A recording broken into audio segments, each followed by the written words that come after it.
Bonjour à tous, je suis Laurence Gounel, journaliste, et avec Bonne Gueule, le média de mode masculine, nous recevons chaque vendredi et pendant tout l'été un invité pour parler de sa vision des vacances en France. Attention, ce podcast n'est pas un guide de voyage, plutôt une carte postale autour d'adresses perso et de souvenirs de vacances. Justement, j'admirais la mer. Ces rochers, ces petites voiles blanches, tout ça, c'est vraiment joli. Bonjour, les vacances. J'avais besoin de recharger un peu la batterie, quoi. Parce que... Vous amenez le soleil. Vous avez le soleil. On est ici pour profiter de la nature. D'accord? Vous déroulez le pied et vous poussez avec la pointe. On marche, quoi. Ça fait du bien un peu de calme, non?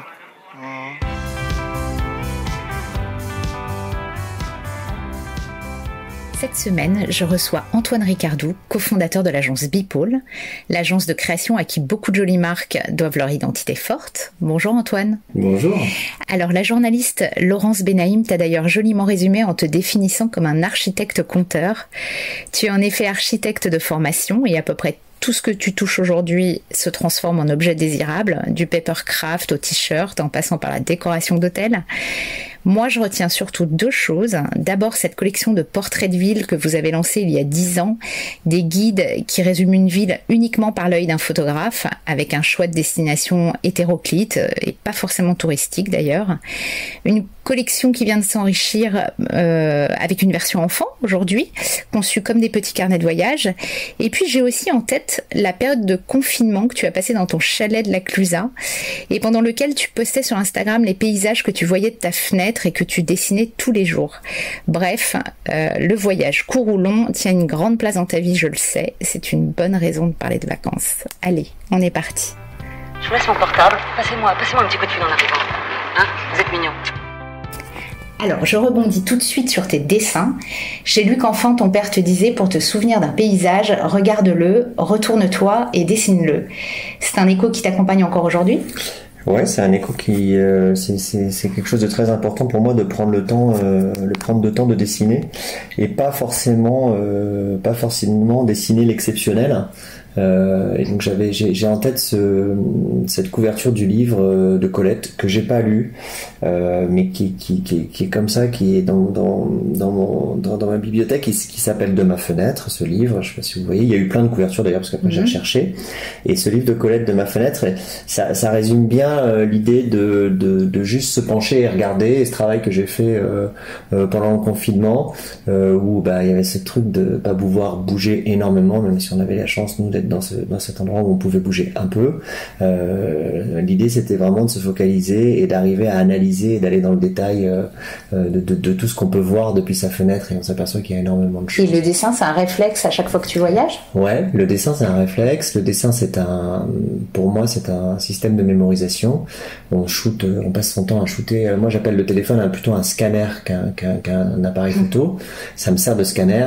Je suis assez organisé, je tag beaucoup, je prends beaucoup en photo. Mais en fait c'est vraiment un truc d'archivage et de référence, et le moment où je veux vraiment me souvenir des choses et prendre le temps prendre le temps de m'imprégner, de sentir un lieu, je m'assois et je dessine. Il y a une forme plus contemplative que la photo. Et je pense que c'est une histoire du temps. C'est l'histoire du temps si je suis en voyage à Venise pour un boulot et que je m'isole et je m'en vais même 2 heures, souvent c'est un peu timé les voyages de boulot, on va très vite, etc. J'arrive toujours à m'isoler et à voler une petite heure assis sur un quai à dessiner. Et généralement je fais ça autour du projet. Il y a un lien très fort, j'arrive toujours à rebooter, à relier mes dessins et mon travail qui est un pur plaisir avec ce on arrive toujours à réinjecter ça d'une manière ou d'une autre dans Alors quel paysage te touche toi aujourd'hui ? Et alors moi je suis pas, j'ai pas besoin moi je suis touché par la simplicité et pas du tout par l'extraordinaire. Pour moi je peux tomber amoureux d'un petit village au fin fond d'un village français tout simple, où je vais même entendre que c'est pas très joli ici. J'arrive à me créer de la poésie avec rien. Alors je dirais pas la banlieue parce que je viens pas de banlieue, donc c'est peut-être pour ça que on m'a pas, mais je viens de province et en dehors de Paris, dans les villes de moyenne taille. Il y a peut-être une nostalgie dedans. J'arrive pas tellement. Je crois pas que ce soit passéiste, mais il y a un petit truc qui fait que je m'attache à cette petite poésie urbaine ou de. Pas forcément. Et il y a le bâti, hein. Tiens, c'est marrant parce que ça j'y avais pas pensé, mais il y a le bâti. Et d'ailleurs, dans mes dessins de la Clusa, il y a souvent le bâti. C'est rarement full nature. Il y a souvent un peu de. Ouais. Et donc on retrouve l'architecture. Ouais. Et je pense que ça me touche encore plus quand il y a un petit lieu d'habitation, un petit camp comme ça. Alors moi j'avais lu que tu étais amoureux transi de la Méditerranée et je te retrouve dans un chalet à la Clusa pendant tout le confinement et aussi souvent que tu peux, j'ai l'impression. Pourquoi la montagne ? Pourquoi la Haute-Savoie ? Et la Haute-Savoie, je suis tombé dedans assez tard parce que moi c'est plutôt les Hautes-Pyrénées et je suis tombé dedans parce que je me suis marié à une famille qui était là-bas à la Clusa depuis dans un endroit qui s'appelle les Confins, marrant après le confinement, et qui s'appelle les Confins. Donc ça veut bien dire ce que ça veut dire. C'est le bout d'une route au-dessus de la Clusa et juste avant le massif des Aravis. Ouais, exactement. Devant le massif des Aravis, c'est le parking des randos. Les gens partent de là pour aller marcher, que ce soit l'été ou l'hiver. Et c'est vrai que le chalet, je chaussais mes pots de phoque et je partais. C'était vraiment un choc. Et moi, dans les Pyrénées, il fallait prendre la voiture. Et on allait dans la montagne. On n'était pas dans la montagne, on y allait. C'était parce qu'on était un peu plus bas. Voilà. Donc là, j'ai eu un choc de proximité. Je pense que je suis tombé aussi amoureux de l'architecture savoyarde, que je trouve plus riche que l'architecture des Hautes-Pyrénées. Et donc voilà, je me suis attaché à ce pays. J'ai créé des relations, des rencontres avec des locaux avec qui j'ai créé une amitié et ça nourrit beaucoup mon imaginaire. Il y a un mode de vie très ancré, une typicité qui est assez forte. Ouais, alors déjà on n'est jamais on n'est pas de là-bas, hein. Je suis un étranger. Je pense que c'est assez vrai à peu près dans toutes les régions de France et pas un truc de Savoyard, mais je suis pas de là-bas, mais c'est pas grave, je les apprivoise, je prends le temps de leur montrer que c'est plutôt eux qui m'apprivoisent, je prends le temps de leur montrer que je suis un gars bien et que je peux passer du temps avec eux. Qu'est-ce que tu fais là-bas alors ? Même en étant un Parisien. Dans ton chalet ? Et je trouve qu'on bouge beaucoup. On marche dans la montagne, été, hiver. C'est un truc d'observation, la montagne. Vous savez, quand vous voyez ces types qui vont faire l'Everest, dans le camp de base, ils passent leur temps avec des jumelles à regarder la voie et comme il faut qu'ils attendent très longtemps, un mois et demi, souvent, d'acclimatation, et puis voilà, ils montent et descendent. Et ils passent leur temps à boire du thé dans des thermos et regarder les montagnes aux jumelles. Et en fait, c'est ça la montagne, c'est que vous passez votre temps, si vous êtes un peu sportif et que tu fais de la montagne, tu passes ton temps à regarder cette crête. Alors après, t'appelles un copain, tu te dis mais celle-là, alors il me dit bah oui mais il faut sortir par là parce que cette cheminée-là elle est bloquée, il faut que tu retournes là. Et puis là, il faudra que tu prennes ça sera 2 relais, donc oublie pas d'avoir tant de split, etc. Et en fait, toutes ces petites discussions techniques, elles font partie du voyage avant, qui est un voyage qui est pas loin. Hein.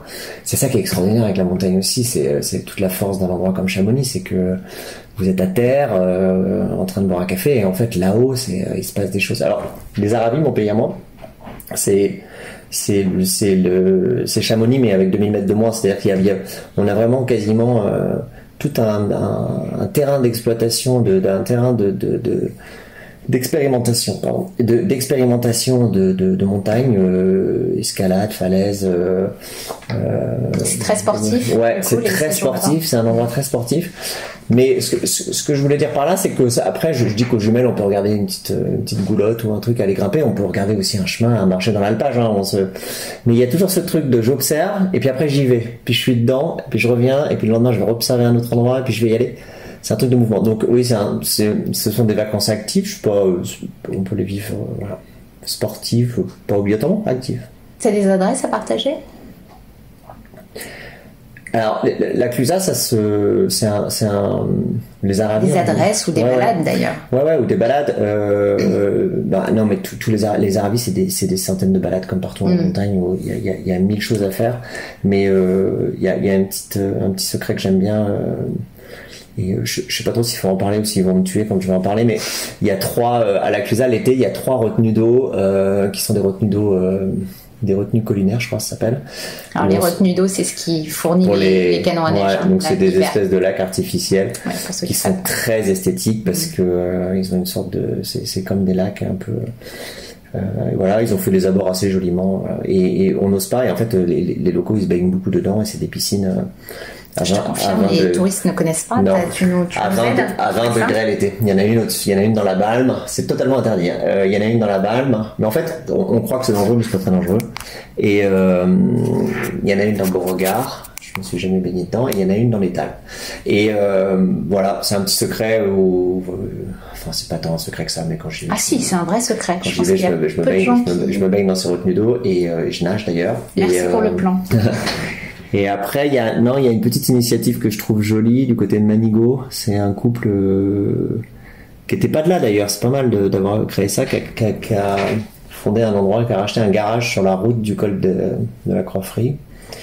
Et qui a monté, ça s'appelle le garage du Haut, c'est un endroit et je trouve ça assez fort parce qu'ils ont fait un spot où les gens s'arrêtent en montant, en allant au ski, les gens ou en descendant pour boire une bière, mais l'été pareil, il y a les cyclistes qui s'arrêtent. Enfin, j'ai trouvé qu'ils s'étaient bien débrouillés, qu'ils avaient réussi à bouger un peu les codes de l'auberge de haute montagne. C'est un grand loft en fait avec une vue imprenable sur le massif des Arêtes. C'était un garage de voiture. Ouais. Et ça fait café littéraire, il y a des concerts, des ateliers. Exactement. Très sympa. Très sympa.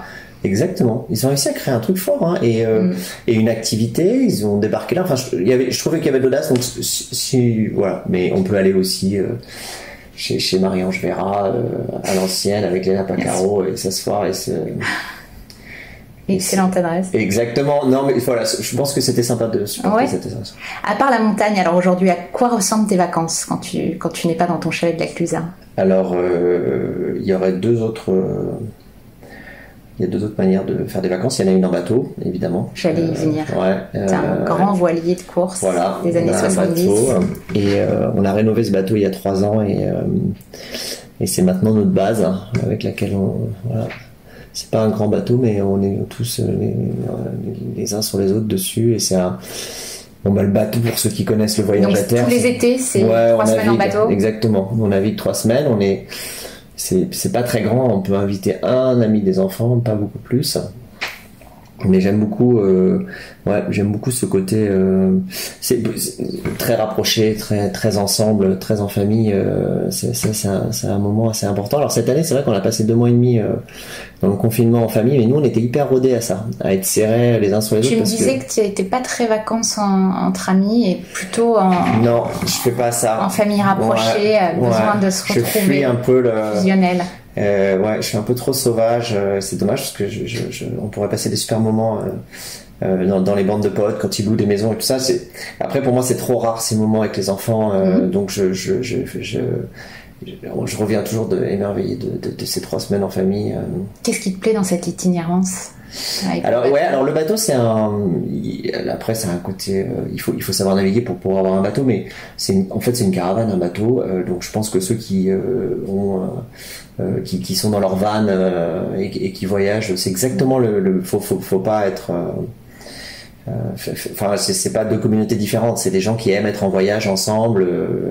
Il y a vraiment un côté itinérant, surtout que j'ai des amis qui naviguent mais qui s'arrêtent jamais au port, qui sont tout le temps soit au mouillage, soit en mer, enfin qui sont vraiment dans la route, dans le côté.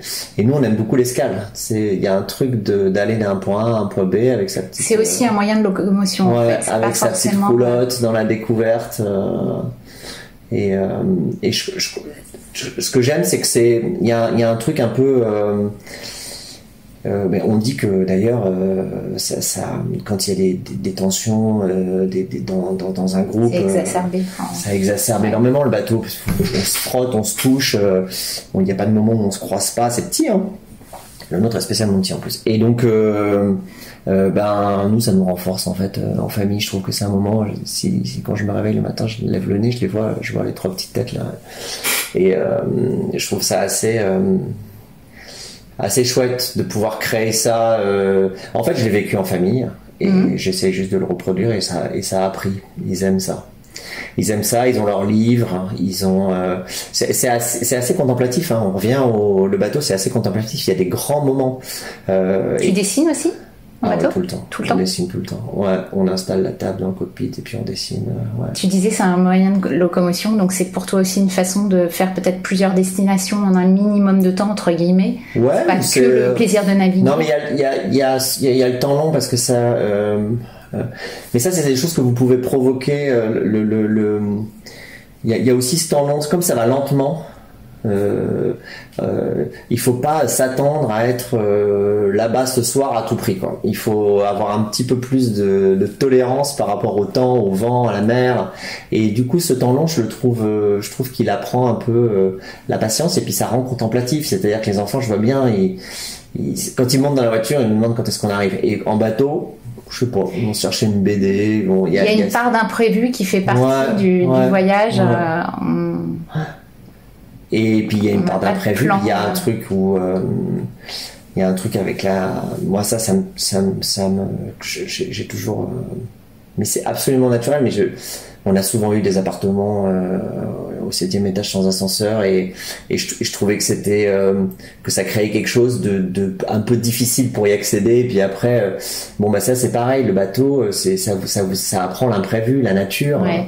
Un truc de la nature, on leur dit ce soir on va essayer d'être là, mais si le vent il a tourné, ce soir on sera pas là, et on sera si la mer est mauvaise, on sera à un autre endroit, et je trouve que comme on est un peu dans une société où il y a on a un peu tout ce qu'on veut, je trouve ça assez chouette. Dans le bateau il y a aussi un truc de restriction, parce que nous c'est un vieux bateau, donc maintenant les bateaux modernes il y a vraiment beaucoup d'eau ou de choses comme ça, mais nous on a très peu d'eau, donc on fait gaffe. Donc on sort de l'eau, on se rince à peine. Là on est dans le voyage durable. Ouais, donc il y a un côté hyper durable. En fait, sûr, on n'ouvre pas le robinet comme ça. Mais les enfants ils font hyper gaffe. Tout ce qu'on rejette. On revient aussi aux essentiels. Ouais, et je pense que ça a des bonnes. C'est un côté très dépaysant. Ouais, des bonnes vertus, ça. Ouais. Ouais.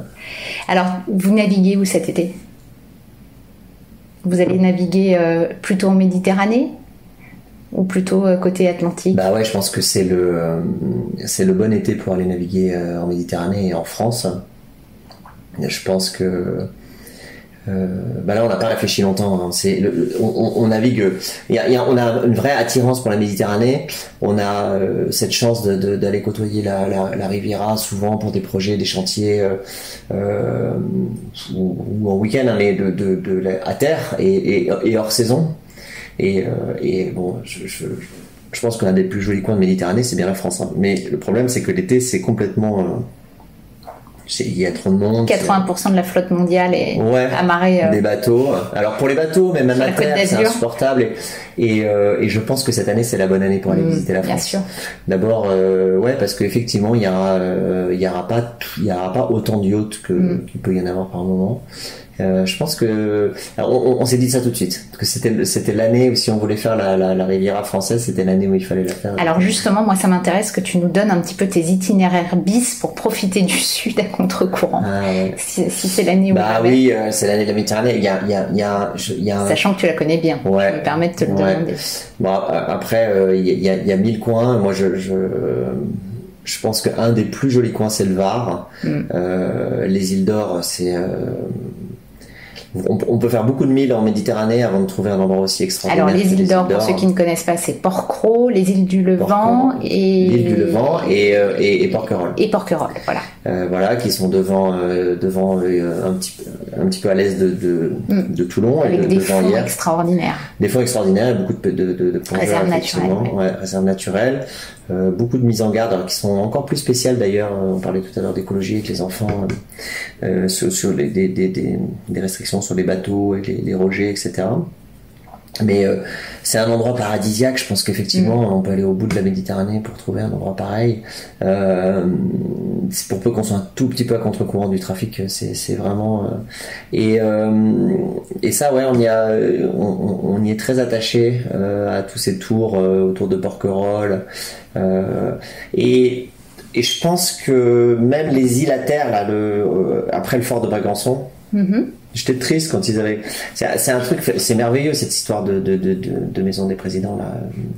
Le fort de Brégançon, c'était sous Hollande, je crois qu'il avait décidé de le rendre un peu public, et puis plus il y a un truc quand même. Il y a une plage incroyable. Il y a une plage. C'est vraiment chouette que ça soit voilà, les présidents Confort de peuvent inviter Brégançon. des gens, etc. C'est bien la preuve que c'est une vitrine française d'un endroit extraordinaire, et c'est vraiment un endroit extraordinaire. Je pense que le monde entier nous envie. Et il y a souvent personne, hein, à l'Estagnol, vous venez mouiller. Donc la plage de l'Estagnol, ouais. Oui, plage de l'Estagnol, ça c'est vraiment des endroits qui est sauvage, ombragé.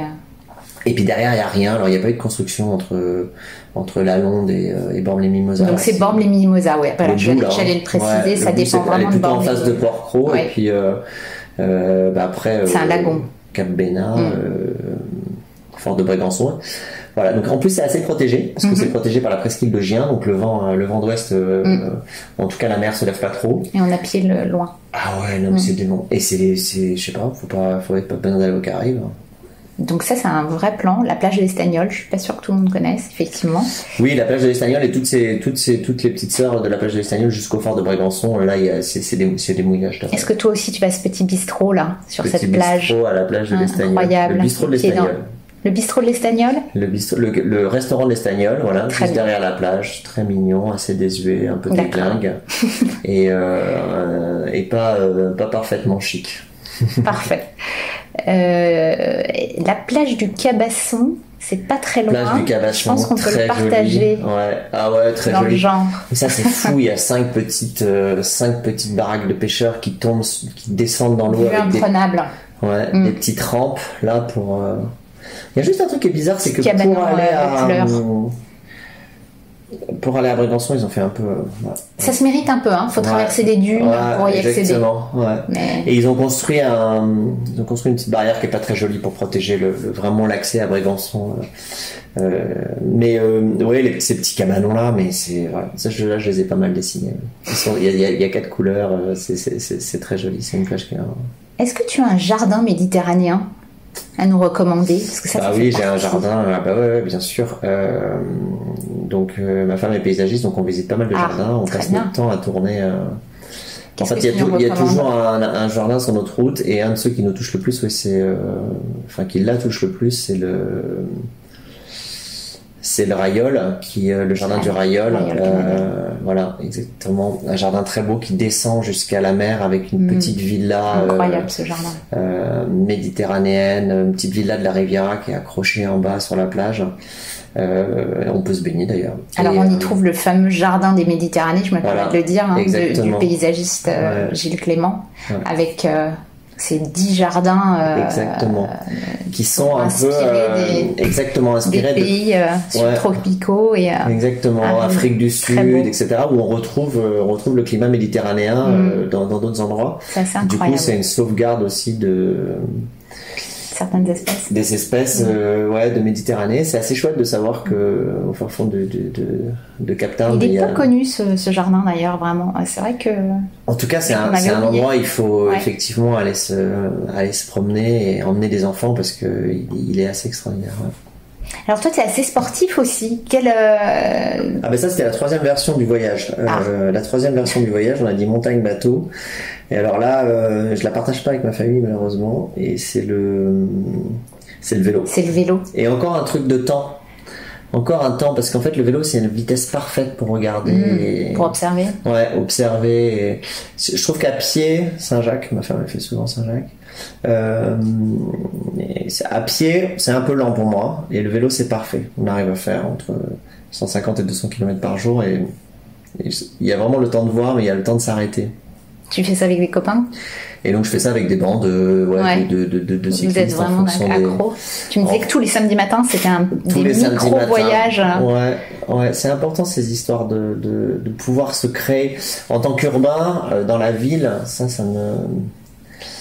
C'est vraiment important d'arriver à se créer ces moments-là de voyage, de bol d'air.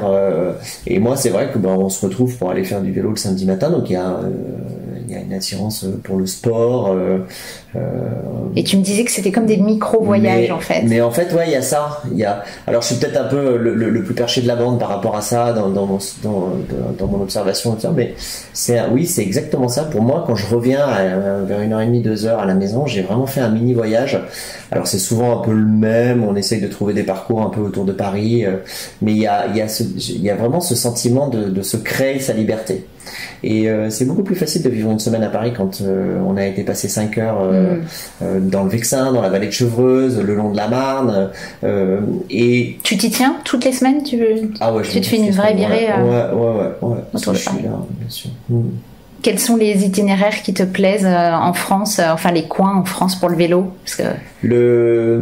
Non, alors, souvent mes amis qui ont la chance de vivre à Annecy ou dans le sud vous disent à Paris quelle galère, faut que tu sortes. Bon, nous en fait on met un peu des œillères pour quitter la banlieue, les grandes avenues qui nous emmènent.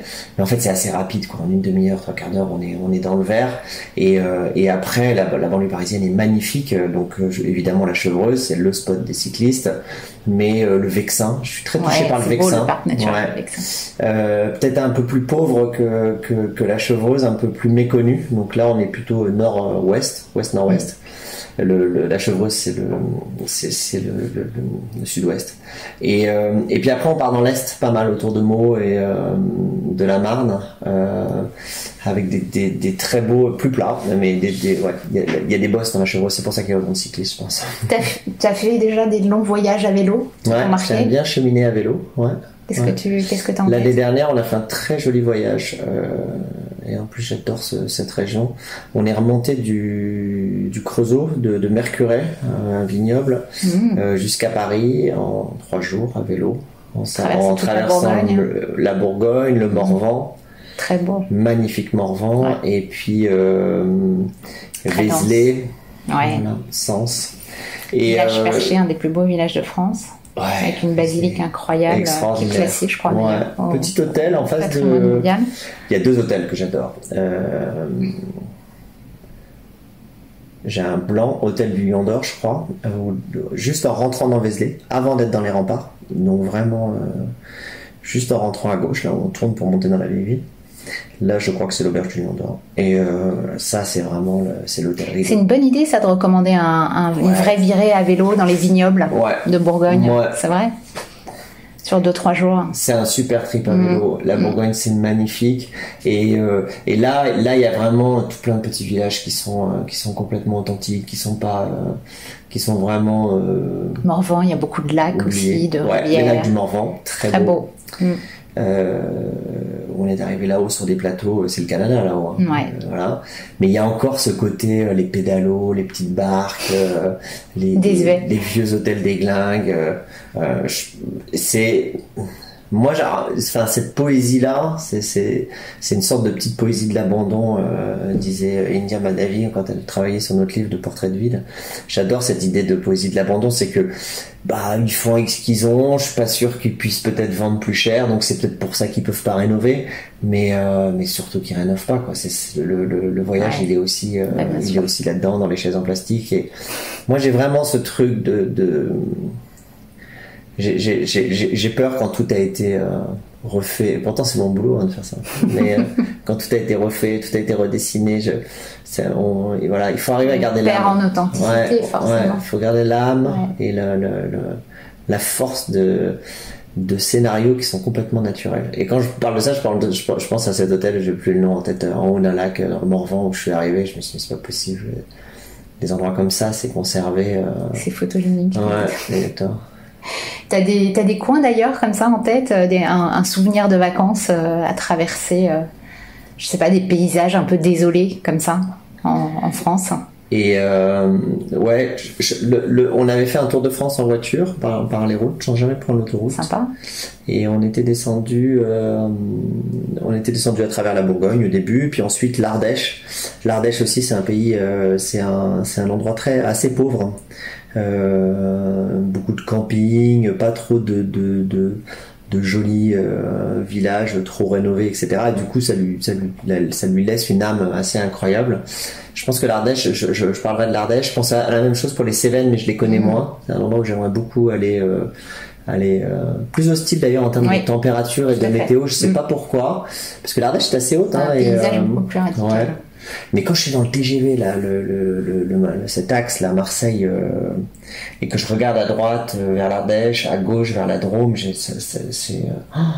rêve d'aller courir sur ces crêtes, marcher. il y a des endroits en France comme ça. Il y a une région que tu aimerais découvrir à vélo notamment. Les Cévennes, c'est un très bon objectif, des très belles. Ouais.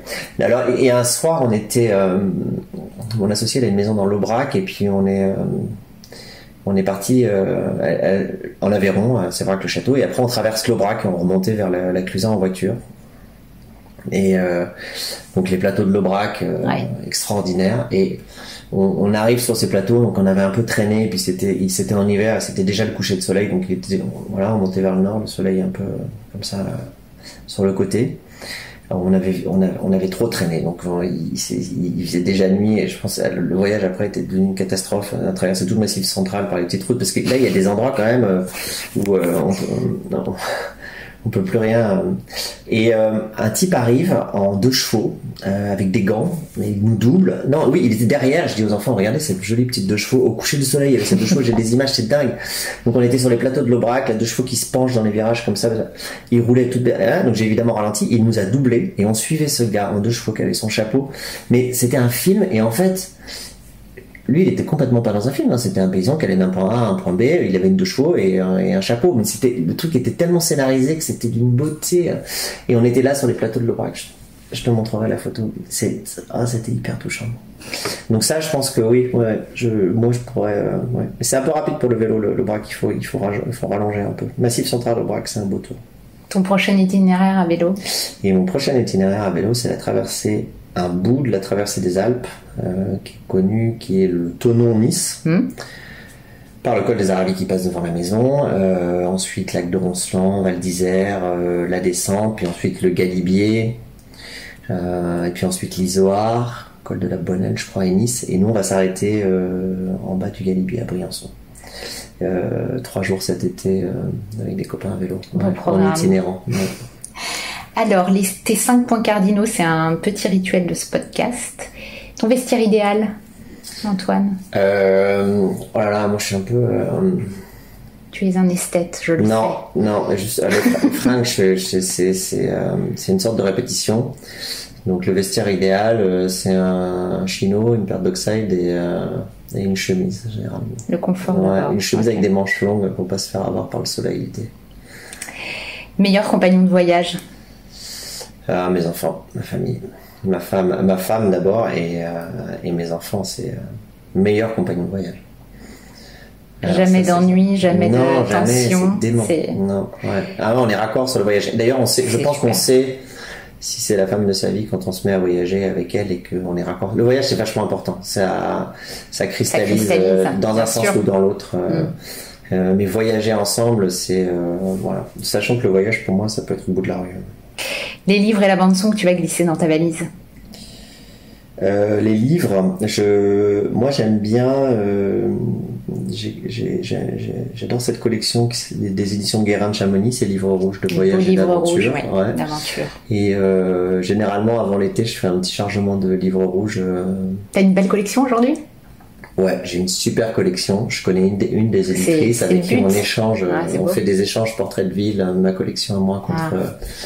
Je lui envoie avant. Et il y a des aventures en mer, des aventures en Arctique, des aventures en haute montagne, des portraits. Voilà. Je suis pas encore. Je suis pas bon pour aller trouver le bon reportage, le bon 52 minutes sur ces trucs. Je sais pas, j'essaye parfois de chercher. Et par contre, avec les livres, j'arrive à bien voyager.